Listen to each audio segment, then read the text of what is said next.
Whether you're looking for answers to specific life questions or simply hoping to become the best version of you possible, welcome to the Mental Breakdown and Psych Reg podcast, where we offer insight, information, and strategies based upon research and years of practice as psychologists. So sit back, have a listen, and get connected with our hosts, Dr. Bernie Wilkinson and Dr. Richard Marshall. We've talked before about the unintended or unexpected consequences of social media, but there was another article recently written on this topic, and since we're talking about connectedness and interacting with other people this week, we thought that it would be important to talk about it again. Right. I think this is going to be a topic that never goes away. Right. This whole idea that social media, though it's meant to connect people. Right. Hence the name. Right. Social media. Right. Because when Zuckerberg was developing this Facebook thing at Harvard, it was to inform people about people, to bring people together, to have friend groups. What preceded Facebook? MySpace. MySpace. Same thing. Right. You know, let's get a place where we can all get together. It used to be a building. Right. You know, we said let's get together at a, and they would name a place. Right. Now it's let's get together electronically. And that's how this whole thing started. It seemed like a good idea at the time. Right. But with use, we've learned that that there may be some disadvantages. Right. And people are writing endlessly about this whole issue of are we sacrificing personal connections Right. for being connected? Yeah. So this is an article from Psychology Today entitled "Social Media Can Be Harming Your Teens' Mental Health. Right. The more time they spend online, the lonelier they feel." And again, we've talked about this before. There have been other studies and other things other people that have looked at this. But I like the way that this author puts this together, because we kind of address some pretty specific concerns. Well, and the subtitle, you kind of read through it very quickly. The subtitle is the more time they spend online, the lonelier they feel. Right. And so he talks about, this is written in a psychology magazine. Right. And so he's mainly focusing on loneliness in teenagers. You know, why do teenagers feel lonely? It's always been a problem with teenagers. Right. I mean, we've all gone through it, feeling left out or lonely. But he talks about loneliness as it relates to your social media use. And what his premise in this article is, the more time the teenagers spend on social media, the lonelier they will feel. Okay, and that's the point that he wants to make, which is good. He's not bashing social media, right? You know, because social media is here to stay. There's absolutely nothing we can do about that. Right. That's been opened, and we're just going to have to learn how to deal with it. Right. But as it relates to teenagers, it can make them feel it can be related to how lonely they feel. Right. He presents some statistics that college students have surpassed the elderly in feeling as far as being the loneliest segment of the population. I think that's really important. I mean, one never thinks about that, but when you think about the elderly, and you, for example, if you lose a spouse, okay, now you're single, but you're older, but you're also losing your friends. Right. I mean, if you have an elderly family member and you talk to them, I can remember talking to my grandfather years ago, and he said, "No, all my friends are dead. You know, the people that he used to go down, he lived in a small village, that he used to walk downtown with, they're all gone." And he had he lived with my aunt and uncle, so he had people around. But it's very easy to be lonely. Right. Now, research is suggesting that teenagers have surpassed the elderly in feeling lonely. Right. That alarms me. Yeah. I guess there was a study that found that 68% of 18 to 22-year-olds, 18 to 22-year-olds reported feeling shy, and said that the people around them either didn't know them well, nor were they even like them. Right. And these are college-age students, okay, who should be, man, I can remember loving college because I kept thinking, there's thousands of people all the same age here. Yeah. You know, in high school you have a few hundred, maybe but I said there's 10 or 20,000 people, and they're all the same age. I can be friends with anybody here. Right. Okay. College students don't feel that today, and they're saying people around me don't know me, they don't understand me, and I feel lonely out here. at a time when you should feel more connected. Right. Yeah. The author puts a quote in here from Jonathan Foer. I'm not sure if that's how you pronounce his name. The author of Extremely Loud and Incredibly Close, which was a pretty good movie, by the way. I didn't read the book. Did you read the book? What? Did you see the movie? No. What's the first question you asked me? Did you know there was a movie by that title? And I would say to you, no, I didn't know there was a movie by that title. Did you know there was a movie by that title? I didn't. Oh. I didn't know there was a movie by that title. Yeah. It has Did you see Tom it? Hanks in it. Yeah. Did you see it? Yeah. It was good. Is it the same story? I mean, I assume so. I didn't read the book. No, I don't think so. It's about 9/11? I don't know. So how do you know that it was... I don't know there was a movie about that. I don't even know what to say. No. So, anyways, the author of that book... You can say what you usually He say. has a... You tell the audience. Good grief. That's what I'm talking about. That's right. See, there you go. Okay, now I feel better. So he is quoted as saying, technology celebrates connectedness, but encourages retreat. That's right. And I think that this goes to a phenomenon in the psychological literature that we know of, and that is this, teenagers often feel, kids and teenagers often feel as though they're performing. That's right. They're on a stage. They think that people are watching them. Right. They are absolutely convinced that the entire world, there's a name for it, in fact, in psychology. We have a name for that. And they're convinced that everybody is watching them, and they notice my hair is different, or I have a little pimple, or I have this, or I feel fat, or my clothes. And they really believe that everybody's watching them. Right. And this has always been the case. That's right. But now the problem is that they're posting everything, because everything is on social media. It is often the case that, yes, everybody is looking at them.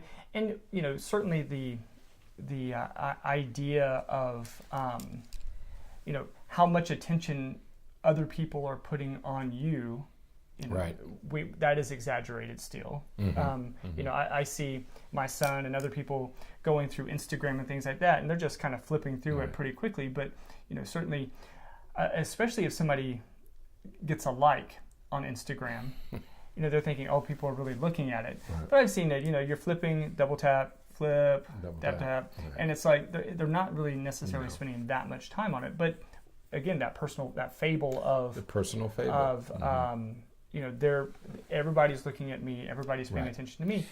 And we know that what that does is that creates a bit of a separation between the person, what creates the separation? The idea of being watched.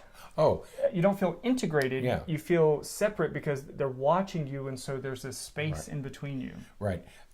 In psychology, in child psychology, child development, we call it the imaginary audience. Right. And the personal fable. The imaginary audience is everybody's looking at me. Right. Okay. And the personal fable is nobody understands me. There's a part, nobody could possibly understand what I'm going through, how I feel. And these are normal adolescent developmental stages that you go through. It's a normal part of adolescence. However, social media has changed all that. No. Let me rephrase that. It has affected what already was there. Right. It has enhanced that, exacerbated that. That's right. It's added another facet to it that we're only now beginning to really know about, learn about. But the concept of the imaginary audience in the personal fable, we studied that 50 years ago. Right. I mean, that's not new. Right. I think that social media just amplifies the entire thing because, as you were saying, when you're in high school, you may have a school with 1,000, even some of the big high schools, 2,000 people. Right. But as far as your core group, it's relatively restricted. Right. Well, when you think about having a social media account that has, 4,000 or 5,000 followers, which a lot of people do, that imaginary audience has now grown exponentially. And it's not imaginary anymore. Right. There are really people looking at your life. Right. Okay, so now what we used to think of as people in my school would know what I'm doing. I mean, people who saw me daily would know what I'm doing. And the closer they are to me, Right. you know, it goes out in concentric circles. The closer they are to me, the more they're going to notice. Right. People who don't know me very well may not notice that I got my hair cut. Okay. But the people close to me do. They notice. Now I know that there are thousands of people out there who are looking at least looking at my pictures. They're not looking at me. Right. They're looking at my pictures. So what does that naturally do? Right. You want to put your best picture up there. Right. Right? Yeah. So now and I love the phrase he uses, we're curating Right. our lives rather than just presenting ourselves. Right. When you're in the raw, when you walk into a high school or a college classroom, here I am. You know, whatever's wrong, everybody can see it. But when I can post pictures and clean it up, Right. now when I have that concept of the imaginary audience in my head, I'm thinking, okay, I need to get this right for the audience. Right. Right. Yeah. So social media, again, it enhances this separation, this imaginary audience. Right. But it also creates this sense of we've done a podcast on FOMO before, the fear of missing out. Right. And social media really throws that in your face. Right. You know, because if you miss a day of school and people have posted things on social media, you've missed. You're gonna have the impression that you missed a lot. You could miss hundreds of posts. Right. If your phone dies, if your parents take your phone, you're really far behind if you've missed a day or two of posts. If you missed a week of posts, it's going to take you a long time to catch up. Yeah. Okay? Because that's how fast these things are changing today. Okay. As you say, it has changed what already exists. Right. And so for many, and if not all of these reasons, you know, teenagers are now feeling as though they are less connected. They are less engaged with those that are immediately around them. They're oftentimes more engaged with virtual individuals than they are with physical individuals in their environment. Two comments. One is evolutionary biology, evolutionary psychology. As a species, we have learned the intricate interpretation of social cues. Not an easy thing to learn. It takes a long time. And there are many people who just aren't very good at it. Okay. In fact, we pathologize if you're not very good at it. That's what autism and all those things are about. And so there are all these social cues that over generations and we've passed it. It's in our DNA that we've learned how to interpret social cues. Okay, but it takes practice. Like anything else, it takes practice. So people who aren't out in the world, they don't develop highly honed, sophisticated ways of communicating, verbal and nonverbal communication. Right. So that's how our brains evolved. Okay. Now all of a sudden, we're doing it very differently. Right. All right. And what it has done is that if people are, and everybody has talked about this, the two kids who are in the back seat of the car, and instead of talking to each other, they're texting each other. Right. Okay. So it can be that close, or it can be across town. When people go to their electronic devices, and they're communicating electronically rather than in person, they're not practicing those, they're not getting good at those interpersonal skills, okay?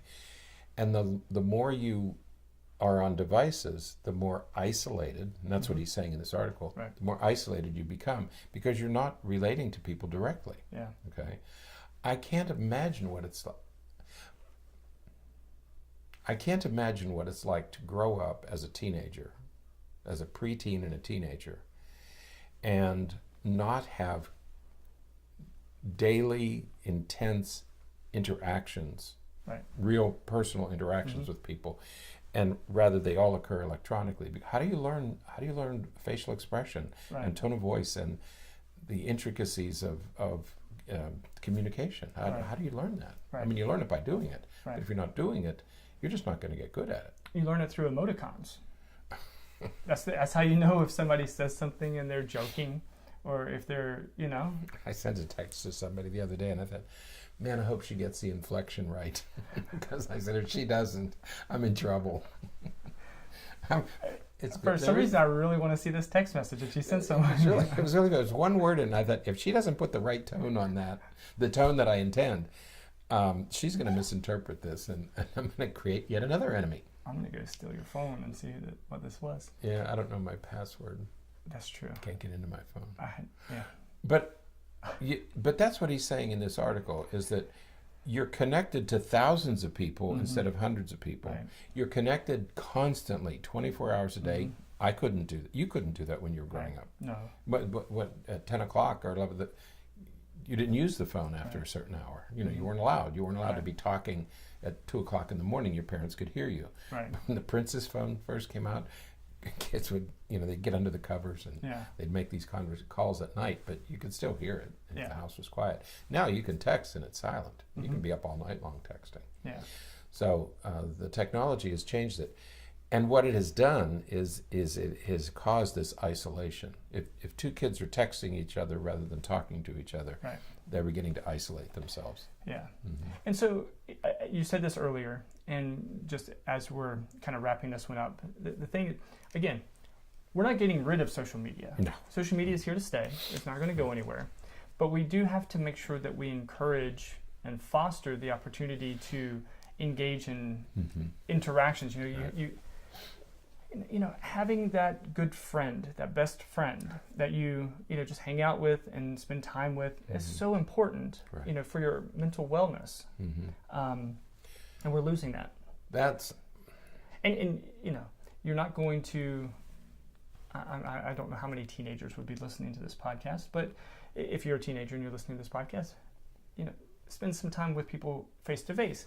If you're a parent, it's going to be a challenge to get your teenager to do this, but you have to encourage it. You have to try to foster it and begin when they're still kids, when they're still in elementary school. Have those play dates, have those kids over, allow your kids to go over to their house, and encourage and create opportunities for kids to be together and interacting.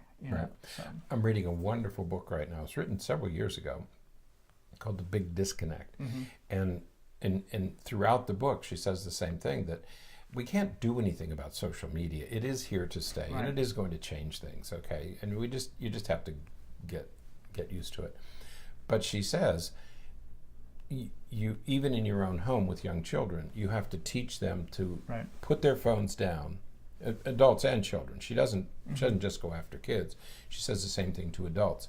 You have to put your devices away and go back to this very this real personal communication. How many times have we said two people in a restaurant, they're both on their phones?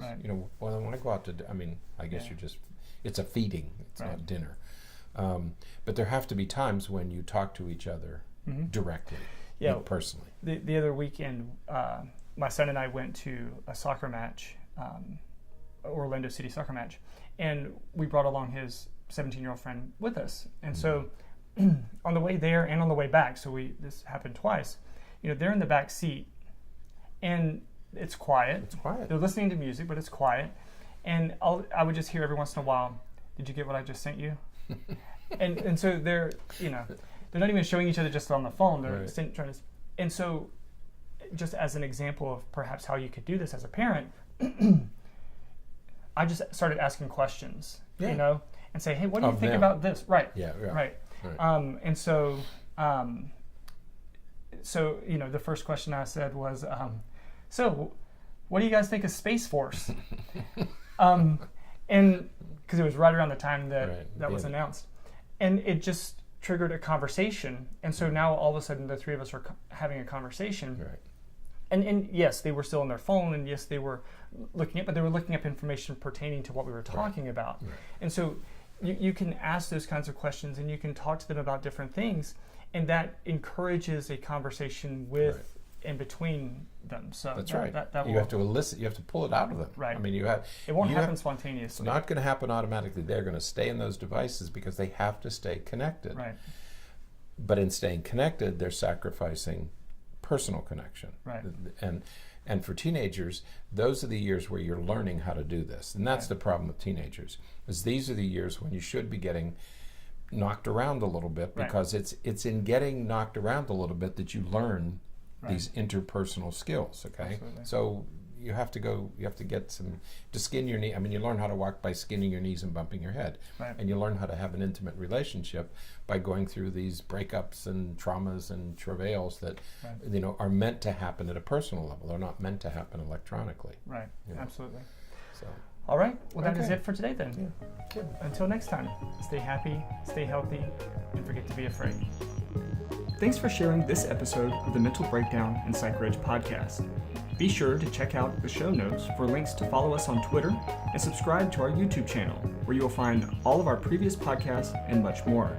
We would be honored if you would become a patron through patreon.com, where any donation you can manage will go to the development and creation of more content. Just visit patreon.com/thementalbreakdown for more information. Thanks again for listening. Have an awesome day, and we look forward to being back in your feed tomorrow morning.